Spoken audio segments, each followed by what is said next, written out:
Está lá o pastor Jairo, o nosso irmão Gustavo, a irmã Carolina e muitos outros irmãos de igrejas irmãs, e queremos fortalecê-los com as nossas orações, ajudá-los com as nossas orações para que o Senhor possa fazer, talvez ali no Funchal, outro dia de Pentecostes, quem sabe.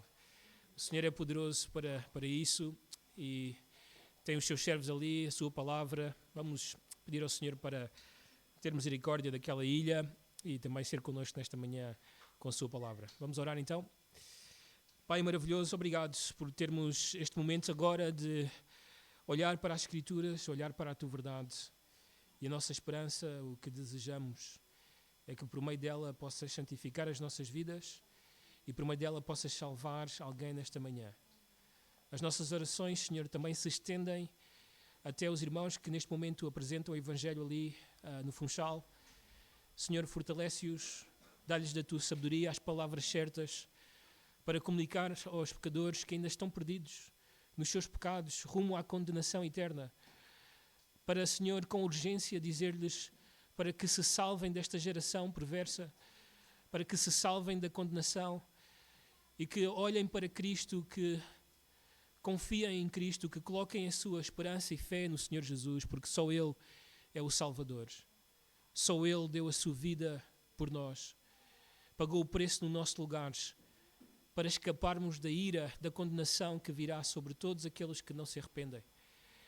Que seja, Senhor, um dia de grande salvação ali, Senhor.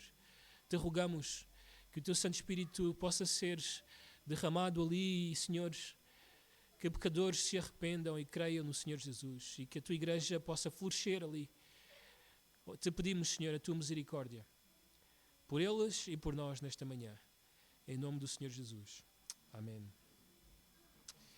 Vamos até Mateus capítulo 1. Temos ao longo destas semanas olhado para este texto e lentamente temos observado estas frases com grande riqueza, com grandes tesouros, para entendermos todas as implicações, tudo aquilo que o apóstolo Mateus quis dizer por meio do Espírito à sua primeira audiência, e aqui estamos nós, 2000 anos depois, a ouvir também estas mesmas verdades. Vamos então ao versículo 1 de Mateus 1 e diz assim: livro da genealogia de Jesus Cristo, filho de Davi, filho de Abraão. E paramos aqui. Ao longo destas semanas temos analisado então estes aspectos destas frases. E uma das coisas que na semana passada vimos, que começámos a pensar, foi acerca da aliança que Deus fez com Davi.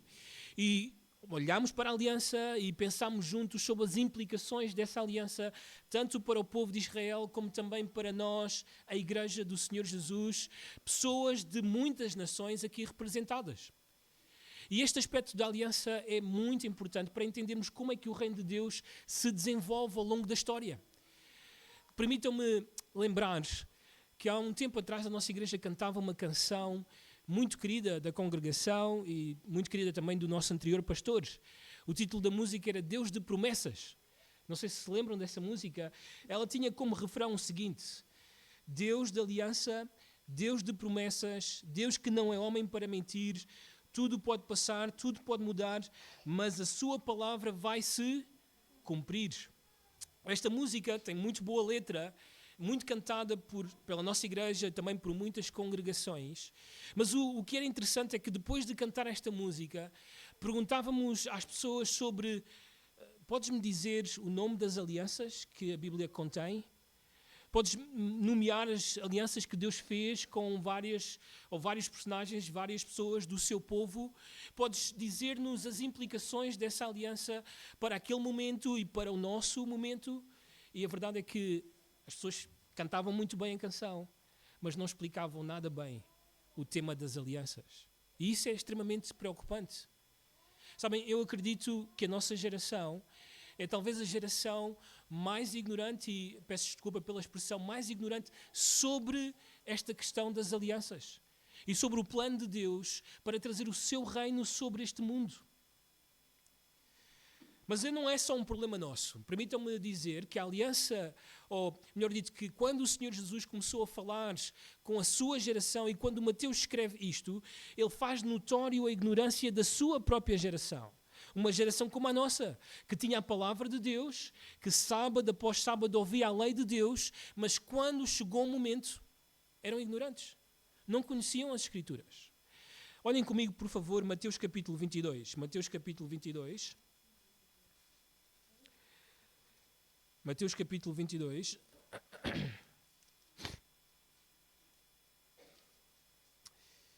E notem este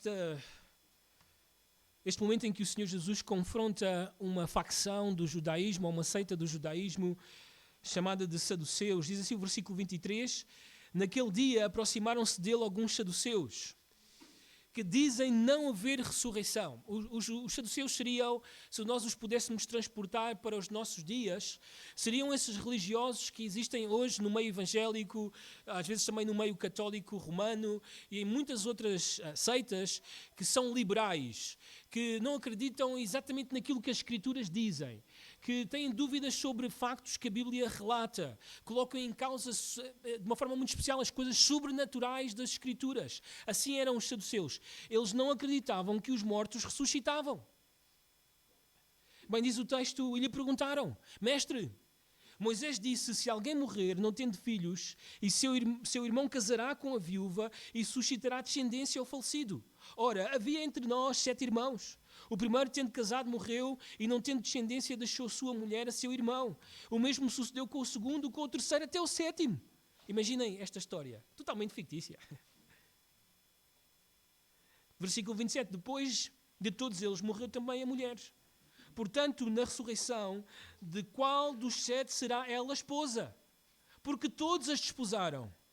Sabem, esta pergunta dos saduceus parece as perguntas que as minhas filhas fazem no culto doméstico. Que nós coçamos a cabeça e respondemos em favor a elas. E então o Senhor Jesus respondeu, errais, notem bem, não conhecendo o quê? As Escrituras.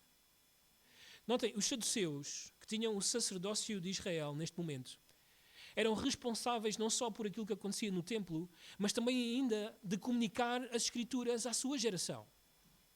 Estes que estão responsáveis de comunicar a Bíblia, eles próprios não conhecem a Bíblia.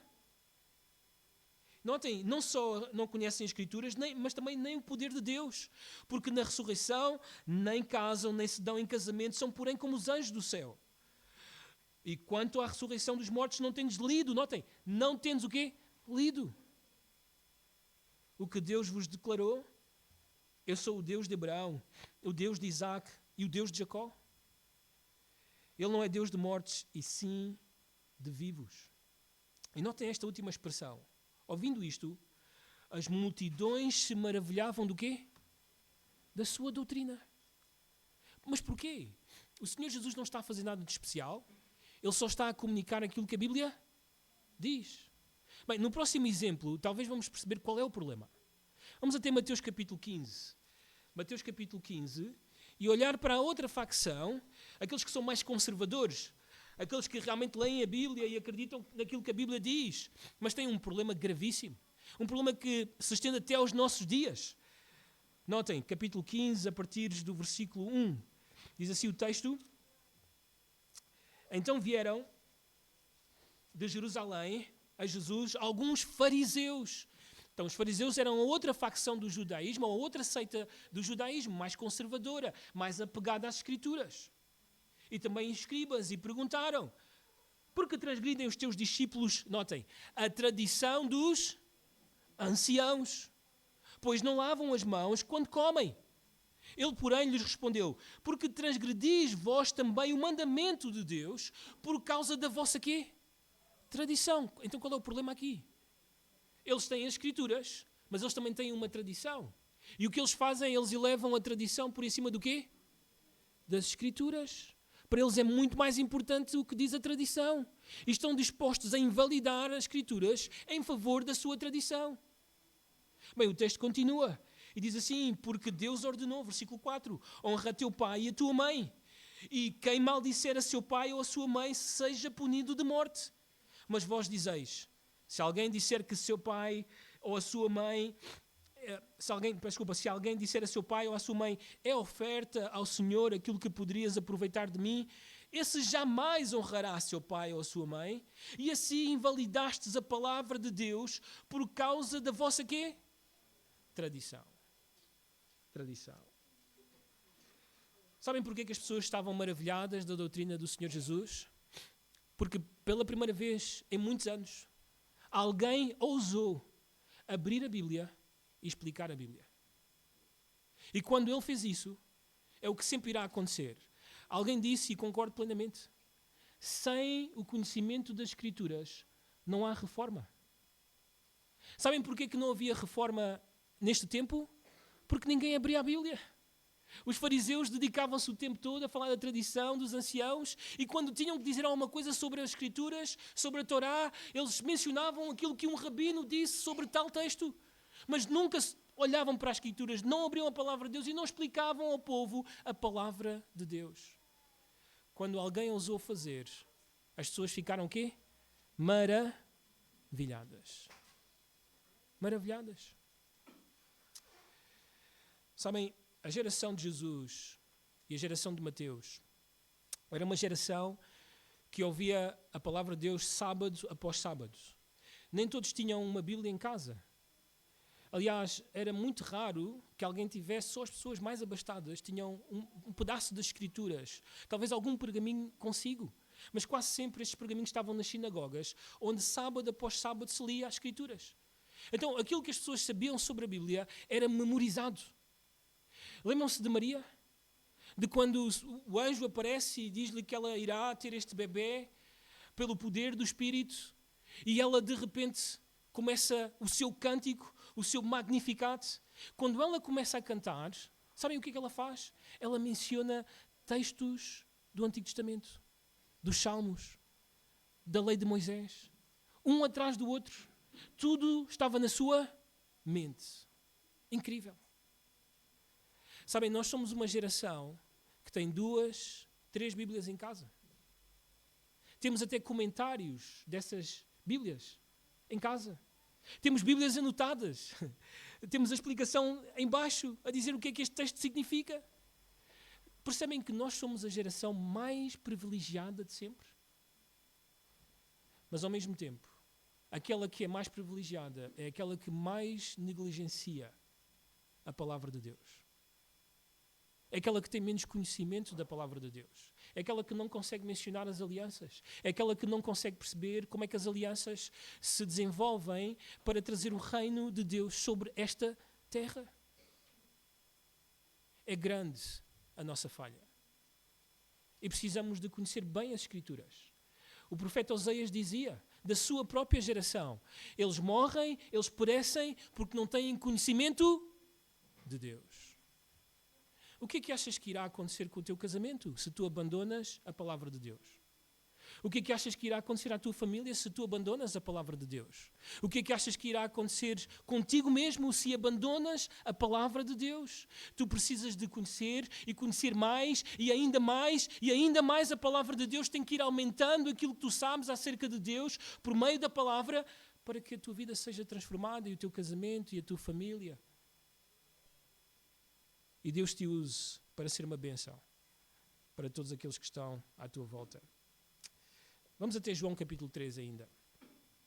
João capítulo 3. João capítulo 3.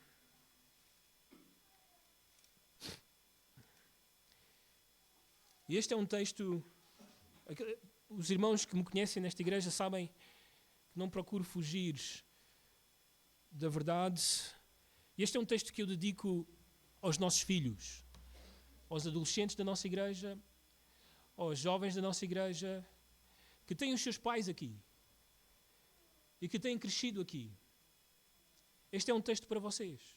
É a tragédia de crescer com tudo e não conhecer a verdade.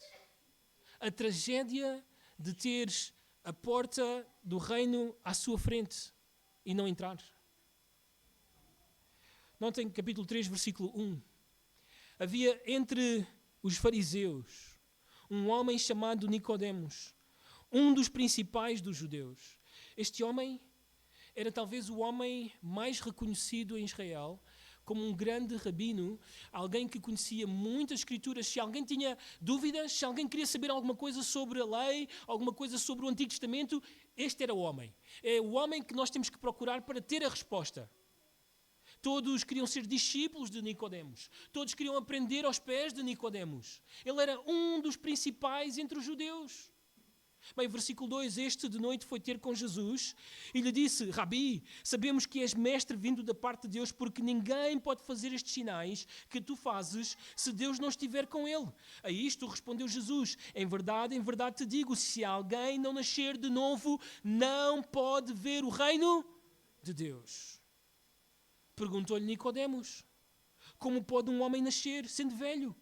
Pode porventura voltar ao ventre materno e nascer segunda vez? Respondeu Jesus: em verdade te digo, quem não nascer da água e do Espírito não pode entrar no reino de Deus. E quando Jesus diz estas palavras, há algo que tem que soar na mente de um fariseu, porque ele supostamente é um conhecedor das Escrituras, é alguém que conhece o Antigo Testamento. Então ele saberia que o Senhor Jesus está a mencionar Ezequiel, o capítulo 36, que está a falar de como se dará o novo nascimento, como é que alguém será salvo. Como é que alguém pode entrar no reino de Deus? Bem, o versículo 6 diz: o que é nascido da carne é carne, e o que é nascido do Espírito é Espírito. Não te admires de eu te dizer, importa-vos nascer de novo. O vento sopra onde queres, ouves a sua voz, mas não sabes de onde vem, nem para onde vai. Assim é todo o que é nascido do Espírito. Então lhe perguntou Nicodemos: como pode suceder isto? Acudiu Jesus, e notem a resposta de Jesus: tu és mestre em Israel, e não quê? Compreendes estas coisas? Uau! Incrível, incrível. Um homem que tinha a reputação, um homem que tinha nome de estar vivo, mas na verdade estava morto, perdido, sem Deus, à porta do reino. Aliás, diante do próprio rei, mas ainda assim totalmente perdido. Por isso, se queres ser salvo, se queres santificação, se queres transformação na tua vida, só pode ser através do conhecimento deste precioso livro. Conhecê-lo de verdade, mergulhar nele, conhecer o que é que ele diz, ter certeza sobre a sua doutrina, sobre o seu ensino, para que o Senhor faça aquilo que ele quer fazer na tua vida e usar a tua vida para a glória dele. Aliás, a nossa proposta tem sido de Jesus ser o teu rei, ser o meu rei. De que ele deve ser o rei da tua vida. E nós temos apresentado razões pelas quais ele tem que ser o rei da tua vida. Que ele deve ser o rei da tua vida. Que tu deves submeter-te a ele. Que tu deves viver para ele. Que o objetivo, o grande propósito da tua vida deve ser a glória dele. É para isso que estamos. Foi para isso que ele nos criou. Foi para isso que ele nos salvou. Para a sua glória. Então apresentámos algumas razões. E esta é a proposta, razões genealógicas, porque estamos na genealogia do Senhor Jesus Cristo, para que Jesus seja o rei da tua vida. E a primeira que nós vimos, a primeira que vimos há 2, 3 semanas atrás, é que ele deve ser o rei da tua vida por causa do seu nome. Ele chama-se Jesus Cristo. Jesus significa Jeová salva, ou Jeová é salvação. Bem, do que é que Jesus, ou do que é que Jeová quer salvar-nos? Bem, não te quer salvar do teu emprego, não te quer salvar da tua situação financeira, às vezes nem sequer quer te salvar da tua situação de saúde. Ele quer salvar-te do teu maior problema, os teus pecados. Os teus pecados, o maior problema da tua vida não são pessoas, não é o que está neste momento a acontecer na tua vida. O maior problema da tua vida está dentro do teu coração e chama-se pecado. E Jesus foi-lhe dado este nome porque ele é aquele que vem salvar-te dos teus pecados. Para sempre. Perdoar-te deles. Lançá-los na profundeza do mar.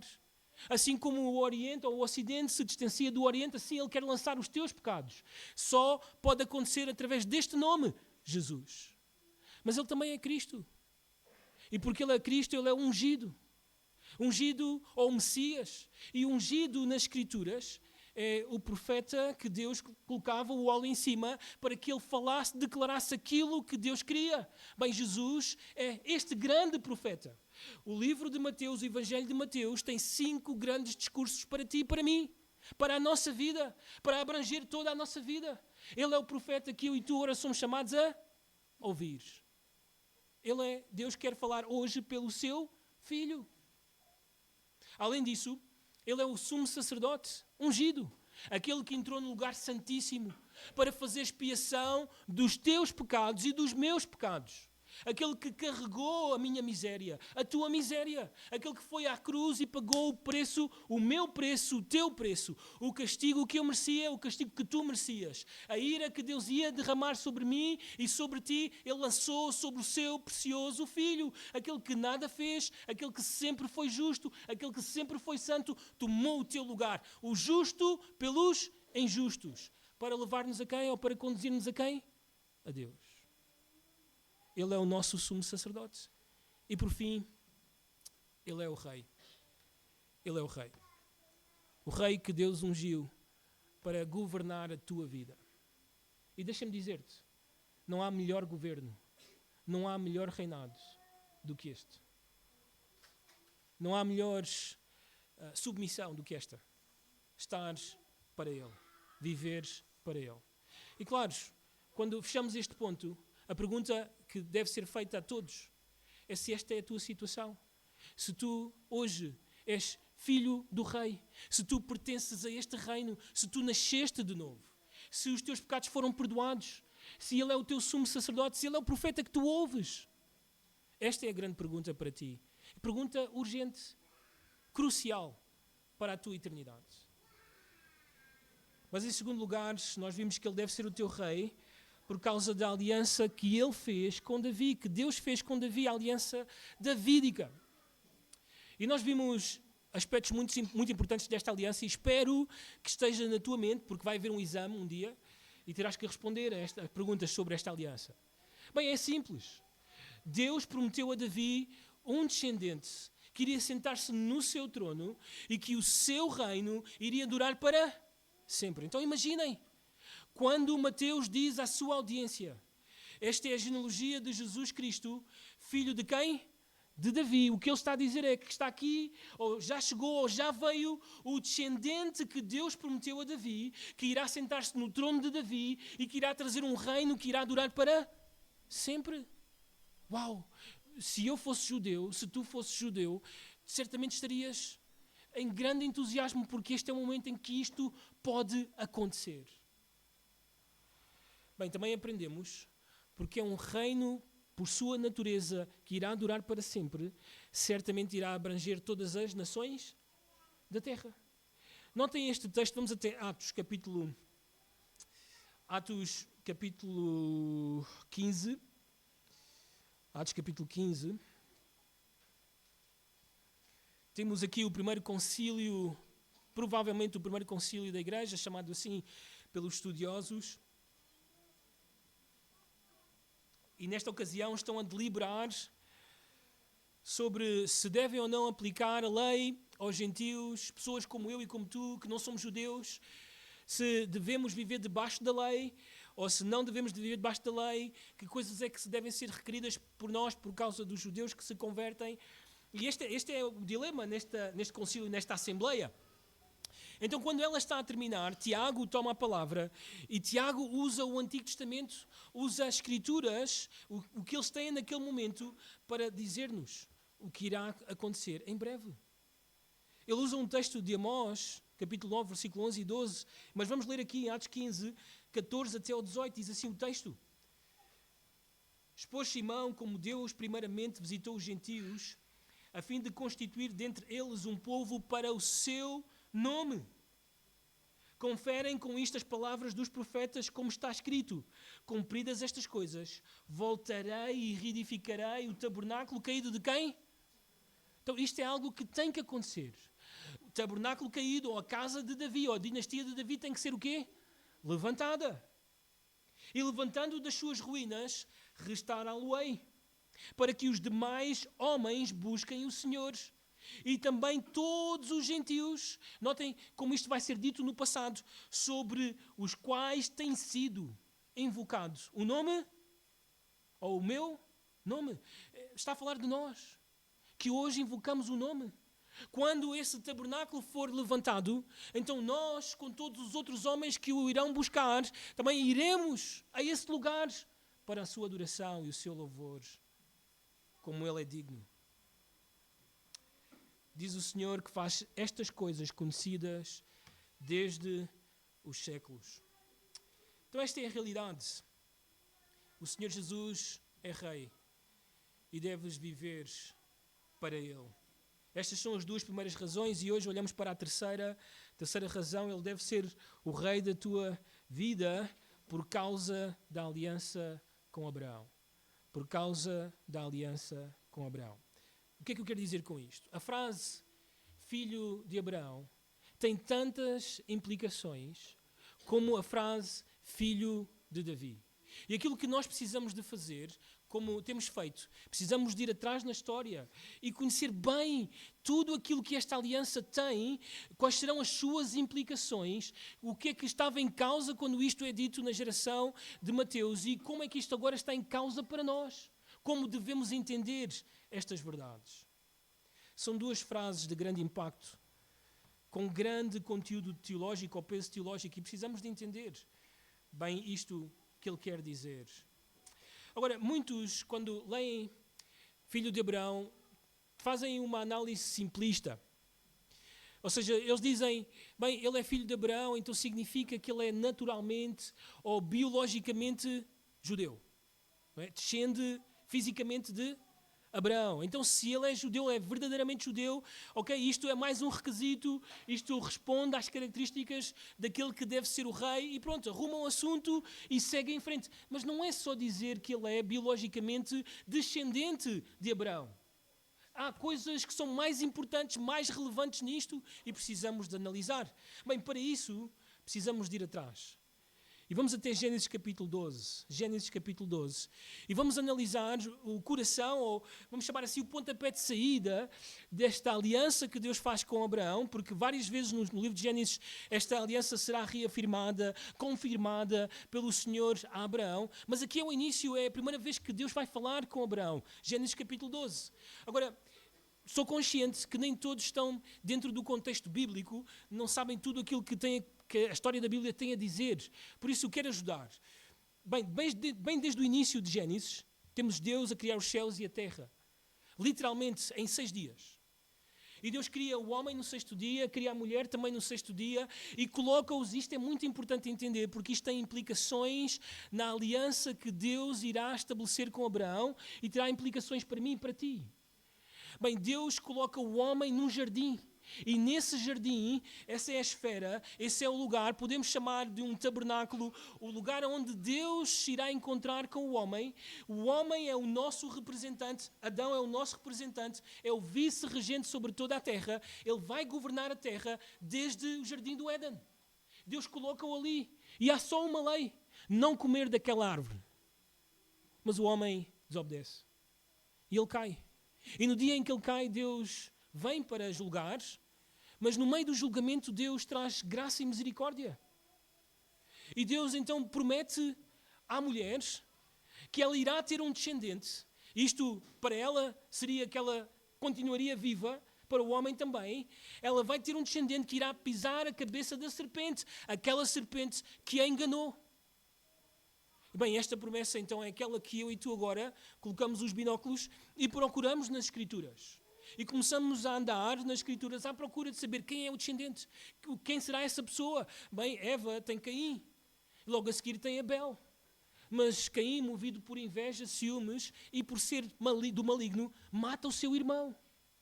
Bem, Abel, que era justo, já não pode ser o descendente, porque está morto.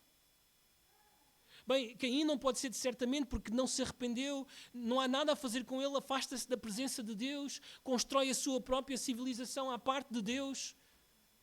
Bem, Deus dá um terceiro filho a Adão e Eva. O nome dele é Sete. E nós pensamos, bem, talvez seja este, mas logo a seguir Sete morre, vem Enos, a sua geração é conhecida por aquela geração que invoca o nome do Senhor, e a história continua por geração atrás de geração. Estes homens vivem muito tempo, mas há um problema. No fim de muitos anos, o que é que acontece com eles? Morrem, morrem, morrem, morrem. Porquê? Porque o salário do pecado é o quê? Morte. Eles morrem, morrem, morrem. Bem, continuamos à espera até que Deus nos diz que vem aí um homem, o nome dele é Noé, e é ele que vai trazer descanso para as nossas fadigas. Uau, talvez seja este. Bem, Deus traz um julgamento sobre o mundo. Morre toda a gente, menos Noé e a sua família. E nós pensamos, sim, talvez seja com ele que irá começar o reino de Deus. Mas Noé também é como nós. Falha. E o reino não se estabelece. Aliás, os homens tentam construir o seu próprio reino, que se chama Babel. E Deus traz outra vez julgamento e espalha-os pela terra. E nós continuamos à procura do descendente, até que, como um funil, a história vai até um personagem que se chama Abrão. E chegamos até ele. E Deus fala a este homem. Vamos até Gênesis 12. Versículos 1 até o 3, e diz assim a palavra de Deus.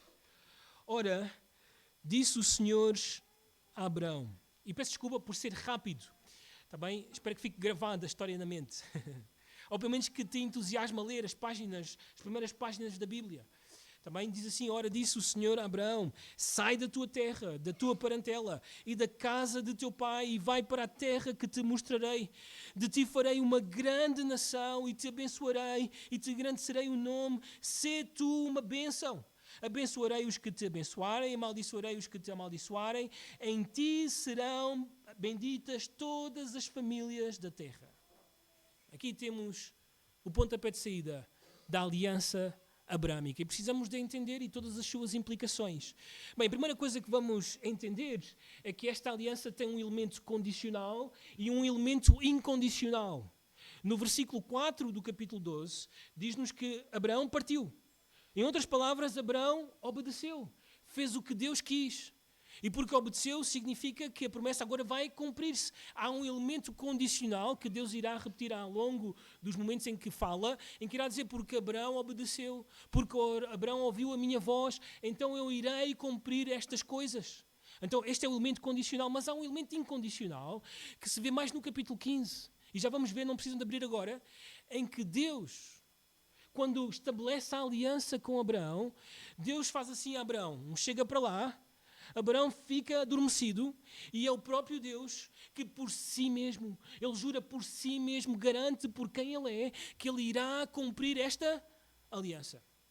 E deixa-me dizer-vos, os meus olhos contemplam Deus a fazer esta aliança real, aqui, nesta sala. Há 3 partes que se beneficiam desta aliança. A primeira delas é Abraão. Deus promete a Abraão que irá abençoá-lo. Deus promete a Abraão que irá fazer o seu nome grande. Precisamos de parar aqui. Lembram-se, na semana passada, quando nós lemos acerca de Davi, que Deus disse para Natã dizer a Davi que fez o nome dele grande? Bem, quando nós chegamos ao Novo Testamento, ao Evangelho de Lucas, o anjo Gabriel aparece a Maria e diz a Maria, este será grande. Será chamado o Filho do Deus Altíssimo, ou o Filho do Altíssimo. Uau! Estamos a falar de um grande homem, de um homem muito importante, aliás. Muitos nomes de homens que fizeram grande história raramente são mencionados. Mas o de Abraão é constantemente mencionado. Deus fez o seu nome grande. Deus irá abençoá-lo. Aliás, Deus estende e diz, aqueles que te abençoarem, eu irei o quê? Abençoá-los. E aqueles que te amaldiçoarem, eu irei o quê? Amaldiçoar. Importante. Esta é uma promessa individual. Não é uma promessa para Israel. É uma promessa para Abraão. Muitas vezes ouvimos de muitos púlpitos, de muitos lados, pessoas a aplicarem esta bênção, maldição sobre Israel. Mas não é sobre Israel. É sobre a pessoa de Abraão. Ele é o primeiro beneficiário desta aliança. Mas há um segundo beneficiário que sim tem a ver com a sua descendência. Deus diz que irá fazer uma grande nação com Abraão. E isto é extraordinário.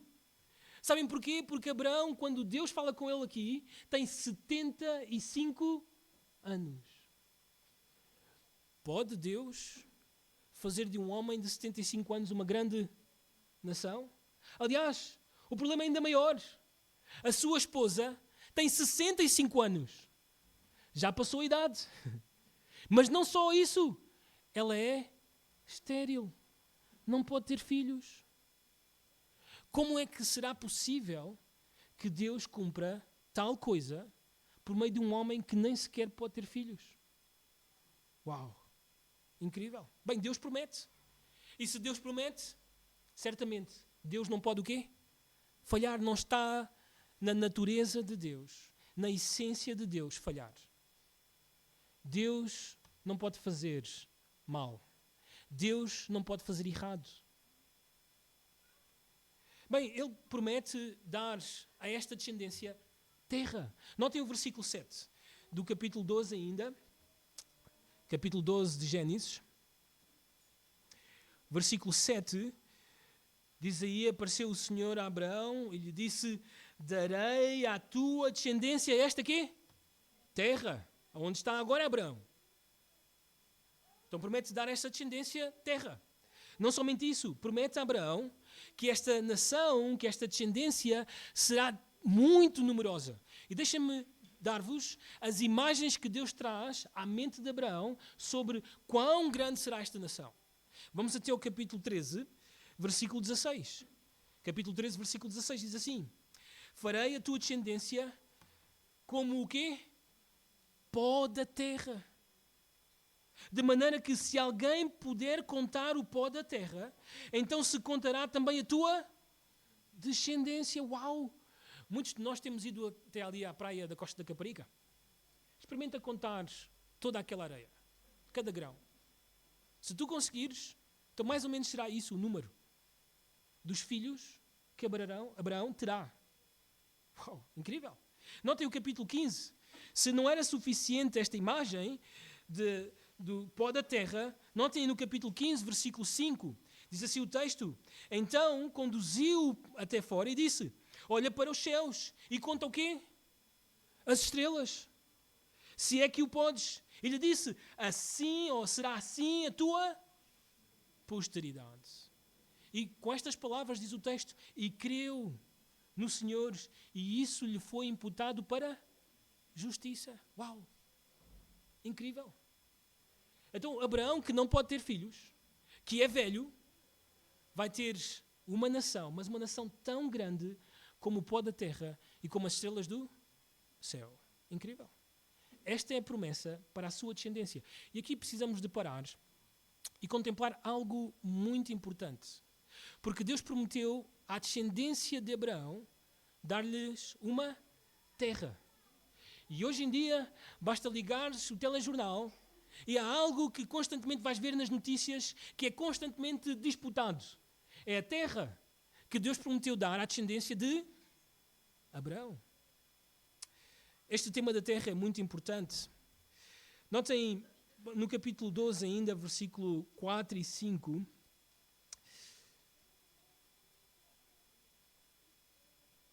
Às vezes que o texto irá mencionar o elemento terra.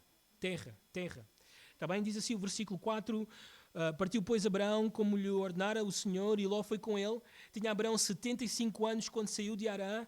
Levou Abraão consigo a Sarai, sua mulher, e a Ló, filho de seu irmão, e todos os bens que haviam adquirido, e as pessoas que lhe cresceram em Harã, partiram para a terra de Canaã. E lá chegaram, versículo 6, atravessou Abraão a terra até Siquém, até ao carvalho de Moré. Nesse tempo os cananeus habitavam essa terra. Apareceu o Senhor a Abraão e lhe disse: darei à tua descendência esta terra. Agora notem o número de vezes que Deus irá prometer a Abraão que esta terra será da sua descendência. Capítulo 13, versículo 12. Diz assim o texto: habitou Abraão na terra de Canaã, e Ló nas cidades da campina, e ia armando as suas tendas até Sodoma. Versículo 14 agora, disse o Senhor a Abraão, depois que Ló se separou dele: ergue os olhos e olha desde onde estás para o norte, para o sul, para o oriente, para o ocidente, porque toda essa terra que vês eu te darei, a ti e à tua descendência, só por 7 anos. Como? Para sempre. Para sempre. Importante. Muito importante. Bem, eu sou daqueles que acredita que a Bíblia fala de forma literal e que quando é necessário usar outro princípio hermenêutico, nós usaremos, mas aqui não há necessidade. Entende-se claramente, sempre é o quê? Sempre. Bem, o texto continua: farei a tua descendência como o pó da terra, de maneira que se alguém puder contar o pó da terra, então se contará também a tua descendência. Levanta-te, percorre essa quê? Terra, no seu comprimento e na sua largura, porque eu te darei. Então Deus promete, vez após vez e após vez, dar a Abraão esta terra. Aliás, Deus até menciona as dimensões que a terra terá para a descendência de Abraão. Notem o capítulo 15, versículo 18.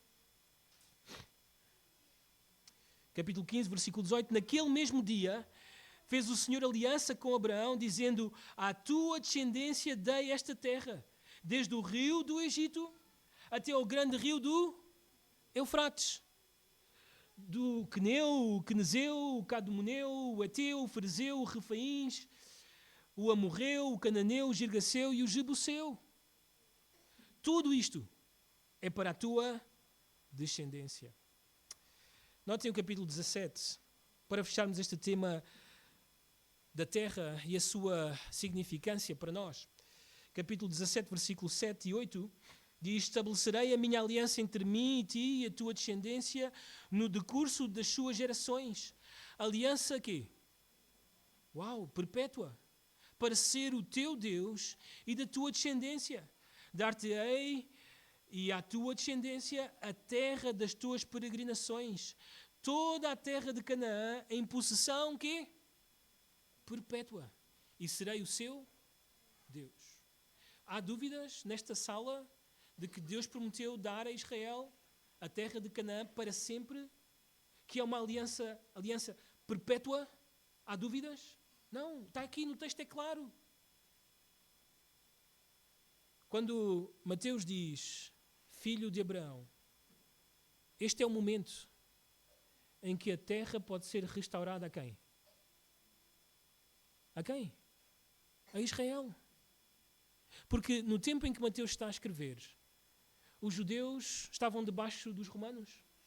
Não tinham domínio, não tinham governo próprio sobre a terra de Israel. Viviam como escravos, como súbditos de César. Então, quando ele diz filho de Abraão, este é o tempo em que Deus pode fazer, desde o rio Nilo até o rio Eufrates, toda a dimensão da terra. Porquê? Porque o rei está presente. O rei chegou. Este é o momento da oportunidade. Mas este elemento de terra é importante porquê? No início da história, como eu vos mencionei, Deus colocou o homem num jardim, lembram-se? Jardim do Éden. Esse era o lugar onde Deus vinha, descia e tinha comunhão com o homem, falava com o homem, onde estava a presença de Deus. Aliás, se continuas a ler a narrativa, no capítulo 4 de Gênesis, diz-nos algo interessante. Diz-nos que Caim fugiu ou foi para longe da presença de Deus. E nós nos perguntamos, como assim? Deus está presente em todo o lado? Como assim foi para longe da presença de Deus? Se eu for a Cabo Verde, Deus está lá. Se eu for ao Brasil, Deus está lá. Se eu for a Angola, Deus está lá. Deus está em todo o lugar. Como assim? Estamos a falar de um lugar onde Deus estabelece como um tabernáculo, um lugar onde Ele se quer encontrar com o homem, para ser adorado e para falar ao homem. Bem, o Jardim do Éden era esse lugar. Era o trono do homem sobre toda a terra, para dominar sobre toda a terra. Era provavelmente o lugar onde todos nós tínhamos que ir para encontrar-nos com Deus, para adorar a Deus, para dar-lhe os louvores. Mas o pecado veio e o homem foi expulso do jardim. E agora Deus quer outra vez criar um lugar específico, com reis específicos para novamente o seu povo ir para se encontrar com Ele. Por isso, os salmistas e os profetas dizem constantemente que Deus estabeleceu Sião como o seu lugar de habitação. Para sempre. Porquê? Porque esse é o lugar onde um dia todas as nações, todos os povos devem ir e encontrar-se com o Rei de Reis, Senhor de Senhores. Então Israel, Abraão, não são um fim em si mesmos, mas sim Deus quer usá-los para este grande propósito final do texto de Gênesis 12, para ser bênção para todas as famílias da terra. Este é o grande objetivo, ser bênção. Então a terra de Israel funciona como um microcosmos, onde Deus irá trazer o seu reino e onde todos devem colocar-se debaixo deste reino. Entendem isto? Entendem que a terra de Israel funciona como se fosse um jardim no Éden, onde o Messias reinará e onde reinará sobre toda a terra e irá restaurar até mesmo toda a criação? Isto é exatamente o que vemos acontecer. Mas há um terceiro beneficiário nesta promessa e são as famílias, as nações da terra, os gentios. Este é o clímax da promessa. Na língua portuguesa não se entende quando fazemos a leitura, mas no texto original, o texto parece mostrar-nos uma progressão para um propósito. Assim, a bênção sobre Abraão, a bênção sobre a sua descendência, e parece que o texto diz para este grande propósito, para ser de bênção para todas as famílias da terra. Bem, essa bênção certamente está aqui. Podemos ver, podemos contemplar. Há pessoas aqui de Portugal, há pessoas aqui do Brasil, há pessoas aqui da Guiné, há pessoas aqui de São Tomé, há pessoas aqui de Angola, há pessoas aqui da Costa Rica, há pessoas dos Estados Unidos, há pessoas de Cabo Verde, há pessoas da Suíça, há pessoas de muitos lados. Porquê? Porque diante dos nossos olhos, Deus está a cumprir a promessa que Ele fez a Abraão. Usar ele e a sua descendência para ser uma bênção para todos nós. É dos descendentes de Abraão que nós temos o quê? As Escrituras. É da descendência de Abraão que veio o Messias, o nosso Salvador, para ser bênção para todos nós. Mas vai haver um dia onde o Messias voltará, se sentará e todas as nações deverão ir a Ele. Todas as nações devem se submeter a Ele. Esta é uma bênção universal. Notem o capítulo 17, versículos 1 até o versículo 6.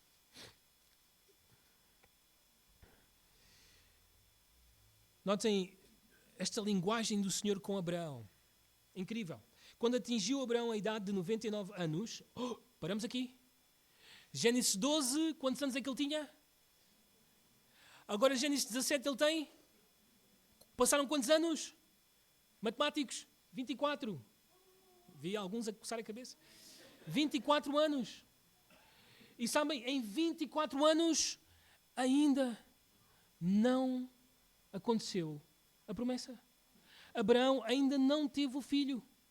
Abraão tentou ajudar a Deus. Sabem, Abraão fez como Adão. Em vez de seguir a voz de Deus, seguiu a voz da sua mulher. Não há problema nenhum ouvir a voz da mulher. O problema é ouvir a voz da mulher em detrimento da voz de Deus. Ou em lugar da voz de Deus. Abraão fez exatamente a mesma coisa. Sara disse, não está a acontecer. Temos que ajudar Deus. Deus precisa de um pouco de ajuda. Tenho aqui a minha serva, por favor, traz descendência por meio dela. Então ele deita-se com Agar e tem um filho. E sabem, isto é incrível. Porque quando Adão pecou, quando Adão ouviu a voz da sua mulher e decidiu ser rebelde a Deus, nós estamos como estamos. E estamos bem, não é? Estamos em grande ruína. Quando Abraão decidiu ouvir a voz da sua mulher e não a de Deus, teve um filho que se chamou Ismael. E sabem, quando ligas a televisão e vês todas aquelas guerras no Médio Oriente, sabes o que é que tu vês? Guerra entre os descendentes de Ismael e os descendentes de Isaac. É o que tu vês. Tudo quando duvidamos e quando não obedecemos à voz de Deus. Incrível. Bem, o capítulo 17, Deus aparece depois de Abraão cometer este grande erro. Bem, diz o texto, quando atingiu Abraão a idade de 99 anos, apareceu-lhe o Senhor e disse-lhe: eu sou o Deus Todo-Poderoso, anda na minha presença e ser perfeito. Isto são palavras incríveis. Incríveis, irmãos. Sabem, o teu pecado e o meu pecado podem ser muito grandes. Muito grandes. O pecado de Abraão foi grande. Duvidou da palavra de Deus, seguiu a palavra da sua esposa, teve um descendente, as consequências serão terríveis. Mas sabem, quando Deus aparece, Ele é o Todo-Poderoso. Abraão, tens 99 anos? Isso não é nenhum problema para mim. Sara tem 89? Isso não é nenhum problema para mim. Eu posso resolver porque eu tenho todo o poder. Todo o poder. Deus pode resolver o teu problema. Aliás, só Deus pode resolver o teu problema, porque Deus é o El Shaddai, o Deus Todo-Poderoso. Versículo 2. Farei uma aliança entre mim e ti e te multiplicarei extraordinariamente. Bem, notem bem o que vai acontecer aqui. É incrível.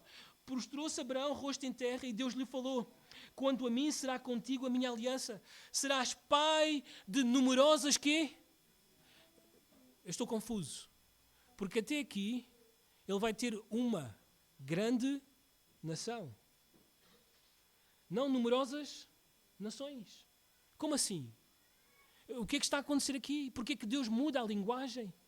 Bem, o texto continua, versículo 5. Abraão já não será o teu nome, e sim Abraão, porque por pai de numerosas nações te constituí.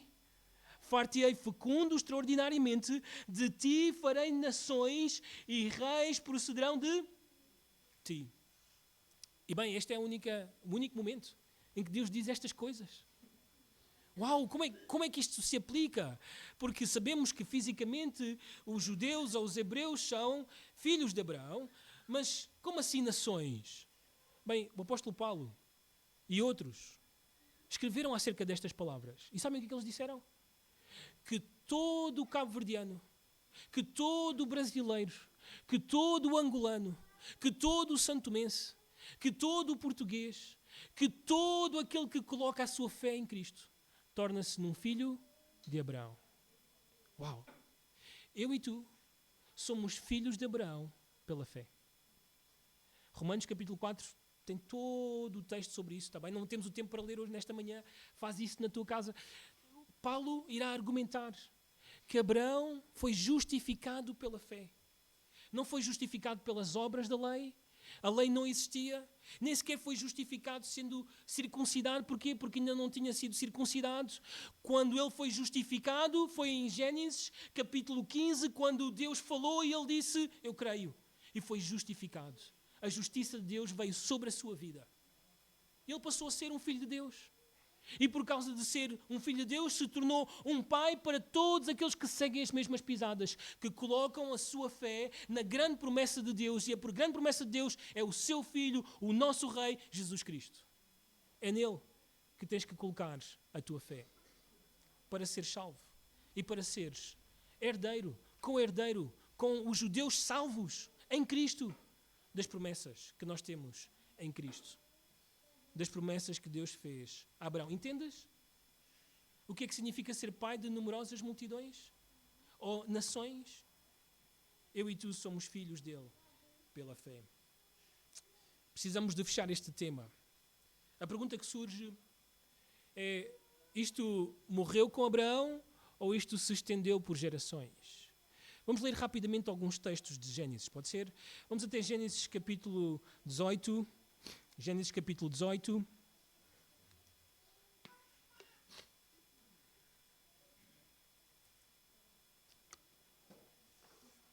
Versículos 17 e 18. Diz o texto, disse o Senhor, ocultarei a Abraão o que estou para fazer. Bem, o contexto aqui é sobre o que vai acontecer a Sodoma e a Gomorra. Visto que Abraão certamente virá a ser uma grande e poderosa nação e nele serão benditas todas as nações da terra. Então Deus reafirma que novamente Ele irá abençoar todas as nações por causa de Abraão. Bem, Abraão morre em Gênesis capítulo 25. Em Gênesis 26 começa a história de Isaac. Bem, será que Isaac irá continuar esta promessa? Bem, vamos até capítulo 26. Capítulo 26 de Gênesis, versículos 2 até o versículo 6. Diz o texto: apareceu-lhe o Senhor, isto a falar de Isaac, e disse: não deixas ao Egito, fica na terra que eu te disser. Habita nela e serei contigo e te abençoarei. Porque a ti e à tua descendência darei todas estas terras e confirmarei o juramento que fiz a Abraão teu pai. Multiplicarei a tua descendência como as estrelas dos céus e lhe darei todas estas terras. Na tua descendência serão abençoadas todas as nações da terra. Bem, Isaac também irá passar. Agora temos a história de Jacó. Será que Jacó também, por meio dele, Deus irá prolongar esta promessa? Bem, Jacó é um homem complicado. Ele é um enganador, enganou o seu pai, o seu irmão, teve que sair de casa porque o seu irmão quer matá-lo. Vai viver com o seu tio, vai para longe da sua família. Será que isso vai acontecer? Bem, na viagem, Jacó se detém num lugar e ele tem sono, ele adormece. E ele começa a ter esta visão, no meio do seu sono, sobre umas escadas que descem do céu e tocam a terra, e anjos sobem e descem por essas escadas. E de repente o Senhor aparece. E notem, capítulo 28, versículos 13 até 14. Perto dele estava o Senhor e lhe disse: eu sou o Senhor, Deus de Abraão, teu pai, e Deus de Isaque.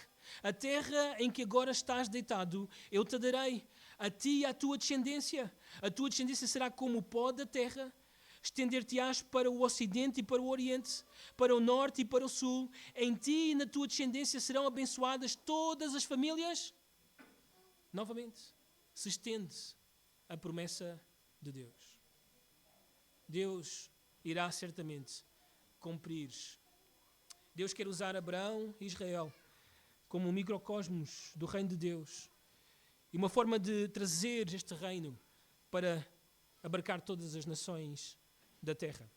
Dois problemas que surgem em igrejas como as nossas, que temos muitas vezes debates sobre este tema, sobre esta aliança e o seu cumprimento. Bem, por um lado, temos aqueles que por causa desta aliança exaltam demasiado Israel. E exaltam tanto Israel que pensam que o Israel que nós temos hoje naquela terra é o Israel, povo de Deus. Não, não é. Aliás, deixa-me que te diga, quando eles voltaram, ou começaram a voltar em 1948, depois da Segunda Guerra Mundial, não tem nada a ver com as promessas nem as profecias que nós encontramos no Antigo Testamento. Nada a ver. Porque o que os profetas falam sobre reunir o seu povo, reunir outra vez Israel, é o Israel remanescente, o Israel que conhece a Cristo, o Israel que se salva, que tem o Espírito Santo. Não este Israel. Se vais a Israel, tu irás perceber uma coisa, que é só mais uma nação como a nossa. Aliás, Israel está muito à frente de Portugal e outros países em todas estas coisas, ideologias que nós vemos hoje em dia. É uma nação totalmente perdida. Sim, descendentes físicos de Abraão, mas não são o povo de Deus neste momento. Precisam do Evangelho para serem salvos e pertencer à Igreja de Cristo. Mas por outro lado, estão aqueles que querem substituir o Israel, que Deus um dia irá reunificar, que irá restaurar a terra e por meio deles e com eles reinar sobre todas as nações, querem substituir pela Igreja e chamar a Igreja o Israel de Deus. Que nós somos o Israel espiritual. Não estou de acordo com isso. Não está certo, porque Deus falou à descendência de Abraão, prometeu aos descendentes físicos de Abraão estas coisas e também nos incluiu a nós, que não merecíamos nada disto, mas pela graça de Deus estamos incluídos para também desfrutarmos dessas bênçãos, dessa aliança abrâmica. Então, quando Mateus diz filho de Abraão, é tudo isto que está em cima da mesa. Este é o momento em que Deus pode restaurar a nossa terra. Este é o momento em que a nação se pode voltar para Deus. Este é o momento em que o Messias pode sentar-se no trono. E este é o momento em que todas as nações podem vir até Israel para adorar a quem? A Deus, por meio do seu Rei, Jesus Cristo. Deixa-me só ler este texto por causa desta controvérsia. Isaías, capítulo 19. Isaías, capítulo 19. Isto é acerca dos dias em que o Rei estará a reinar. Isaías capítulo 19. E nos dias em que o rei estiver a reinar, notem a linguagem. E notem como, mesmo nos dias do seu reino, nações continuam a ser importantes. Os países de onde somos originários continuam a ser importantes. Parece que as nações não se devem perder, não se podem perder. Porquê? Porque Deus quer ser glorificado por meio da diversidade em unidade. Bem, no capítulo 19, versículo 24, diz o texto: naquele dia, Israel será o terceiro com os egípcios e os assírios, uma bênção no meio da terra. Porque o Senhor dos exércitos os abençoará, dizendo: bendito seja o Egito, meu quê? Povo. Uau! Eu gostava que ele tivesse substituído por Cabo Verde aqui. E a Síria, obra de minhas mãos, quem me dera que fosse Portugal aqui. E Israel, minha herança. Notem como as nações continuam a ser identificadas. A nossa identidade continuará. Mas todos seremos um só povo para Deus. Uma só nação para Deus. Seremos todos do Senhor. Então é tudo isto que está em cima da mesa quando Mateus diz: Jesus Cristo, filho de Davi, filho de Abraão. Filho de Abraão. Vamos orar, já vos cansei muito com muita informação. Mas é o meu desejo que entendas as implicações desta aliança e de como hoje tu és beneficiado por aquilo que Deus disse a este homem há muitos, muitos anos atrás. Houve um homem romano, antes de orar, eu sei que fecharam os olhos, um centurião em Mateus capítulo 8, que tem um servo que ama muito, que está paralisado. Alguma coisa aconteceu com ele, Mateus não descreve bem, Lucas também não. Lucas nos diz que este centurião ouviu falar de Jesus e que este centurião fazia bem ao povo judeu, que até mesmo tinha feito uma sinagoga para eles ali em Cafarnaum. E este homem, com este servo paralisado, manda os seus servos encontrarem-se com Jesus e pedir que ele venha sarar, salvar este servo dele. E o Senhor Jesus se propõe a ir, mas estes servos, amando deste centurião, dizem: não faças isso, porque eu não sou digno que tu entres na minha casa. E o Senhor Jesus fica espantado com estas palavras, e este homem, ou os servos continuam a dizer: mas faz o seguinte, eu também sou um homem que tem homens que o obedecem, que estão debaixo da minha autoridade. E eu digo a eles para eles irem, para eles voltarem, e eles fazem como eu digo. Também tu podes fazer assim, manda só com uma palavra, e ele ficará bem. Sabem o que é que o Senhor disse, Jesus disse depois disto? Não encontrei em Israel tão grande fé como o deste centurião romano. Talvez um prosélito que conhecia um pouco das Escrituras. Não encontrou. Aliás, ele terminou dizendo: no reino, muitos virão do Oriente e do Ocidente e se sentarão com Abraão, com Isaac e Jacó à mesa. Esta pode ser a tua realidade nesta manhã. Se tens e exerces a mesma fé que Abraão teve e que o salvou e que o colocou no reino de Deus. Agora sim, oramos. Senhor, nós te louvamos, te agradecemos porque tens feito alianças, promessas, Senhor, e elas se têm cumprido. Tu és fiel, poderoso. Senhor, nenhuma das tuas palavras podem cair por terra. Nenhum dos teus planos pode ser frustrado. Tu és o soberano Deus e certamente cumprirás tudo aquilo que tens prometido aos teus servos. Não por causa deles, mas porque tens jurado por ti mesmo que irás fazê-lo, Senhor. Tu criaste esta nação, prometeste-lhes dar uma terra e prometeste que por meio deles todas as famílias da terra seriam abençoadas. E, Senhor, no teu tempo trouxeste a grande bênção. E a grande bênção é o Senhor Jesus Cristo. E é por meio dele que nós somos totalmente abençoados. Nada nos falta. Temos tudo, Senhor. Temos a maior riqueza, a riqueza incomparável. E Ele chama-se Jesus Cristo. Senhores, que o teu povo esteja satisfeito em Cristo e que nesta manhã alguém encontre descanso, satisfação em Jesus Cristo. Assim oramos no nome do Senhor Jesus. Amém.